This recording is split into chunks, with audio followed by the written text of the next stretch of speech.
Armor 2.0 is a complete revamp of Armor going into Year 3. Bungie announced that any set you earn from activities from Shadowkeep onwards, even if it's old Armor, it's going to start dropping as 2.0 on October 1st.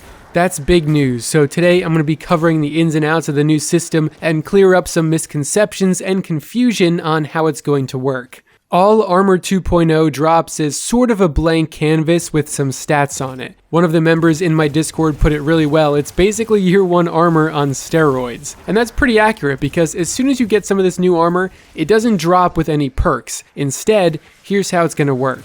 There's two main components to Armor 2.0. The energy type of the armor and the stats it rolls with. The stats are randomly rolled on every single piece, so similar to Destiny 1, you're hunting for an armor piece that maybe has high intellect, high discipline, or high strength, which reduces the cooldown of your super, grenade, and melee ability, respectively. But you're also hunting for high mobility or resilience or recovery, if those stats matter to you.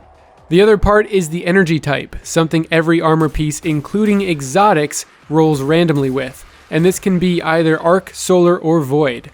Each armor piece comes with a total of 10 energy at its max, and leveling up that armor piece with materials unlocks more energy until it's fully masterworked, which boosts each of the stats on the armor piece by +2. The more energy you have available, the more mods you can equip. And the great thing about mods is once you earn them, they last forever. They are unlimited use mods that can be shared across all your characters. And this is cool because it allows you to mix and match the mods you want. When you begin playing Shadowkeep on October 1st, you're going to start out with 11 mods automatically unlocked, so you can begin mixing and matching right away. While some mods are still going to be restricted to certain armor pieces like loader perks on gauntlets, similar to the system we have now, you're pretty much free to change up the mods as you'd like by swapping them in and out for some glimmer. Now the part I've seen a lot of concern over is on stream. The developers brought up the fact that there would be specific mods that can only be applied to specific energy types.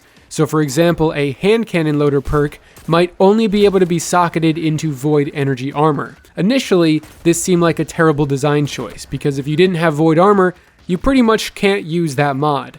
Thankfully, Luke Smith has a thread on Twitter for us that explains just how this is going to work, and it turns out everything's actually going to be alright.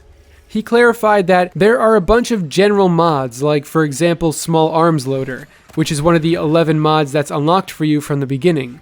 These general mods provide the exact same effect as a hand cannon loader mod, except they also affect other small arm weapons, and they cost 4 to 5 energy, and they are not energy specific, so they can be put on any energy type armor. Now 4 to 5 energy is expensive, so if you're looking to specialize your armor, to beef up one type of weapon, that's going to require matching your armor's energy type, which will cost you less energy.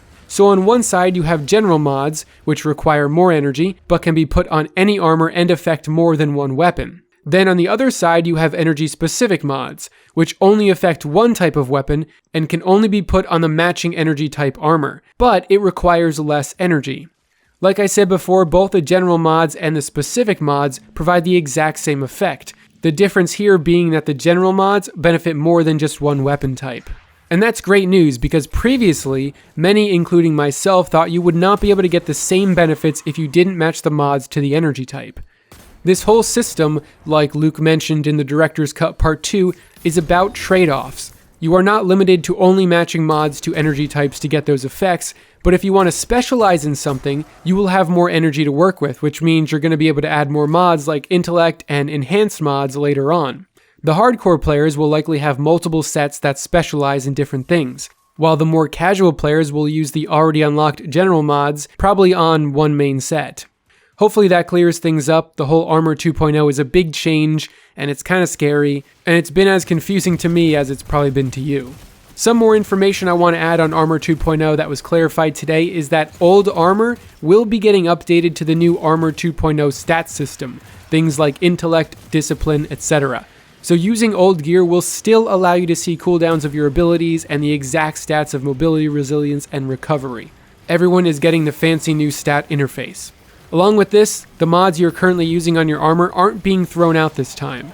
Things like your super mods on your current armor will still work, but they, along with a handful of others, cannot be socketed into the new Armor 2.0, so it's entirely up to you when you want to transition to the new armor.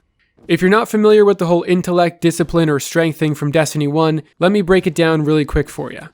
Each stat bar has 10 chunks, and every time you get to a new chunk, you get a faster cooldown on that ability, or in the case of something like mobility, you get a bonus to your movement speed. And you can actually reach plus 100, which is the bar entirely filled up, on a stat like intellect, for example, without using a single intellect mod. The way you do this is by chasing and earning armor that has really good intellect stats. So the end game, like it was in Destiny 1, is going to be chasing down armor that has stats that you want, so that you can reduce your super cooldown, grenade cooldown, or you can move really fast or recover from taking damage really quickly, etc. And this new system allows for you to specialize in one specific stat, or all of them if you want. On top of that stat system, you'll also have the universal ornaments, which are currently limited to the Eververse armor. If you unlock or have unlocked any Eververse armor previously, you will be able to put it over your legendary armor as an ornament when Shadowkeep launches. The only exception to these ornaments is they cannot go over top exotics.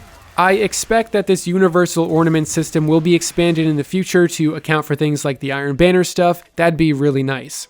And that's the basics of Armor 2.0. I'm sure there's going to be a lot to dive into when October rolls around, and thankfully the mod system doesn't sound nearly as restrictive as it did originally.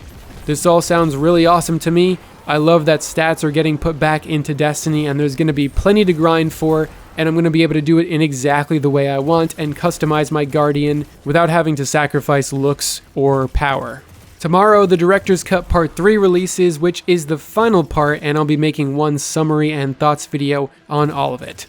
One last thing, if you haven't seen yet, I've created my very own Discord channel, so if you want to hop in and meet some awesome people or chat it up with us, please feel free to do that with the link in the description. Hopefully this was informative and cleared some things up. That's all for today's video. Thanks guys for watching.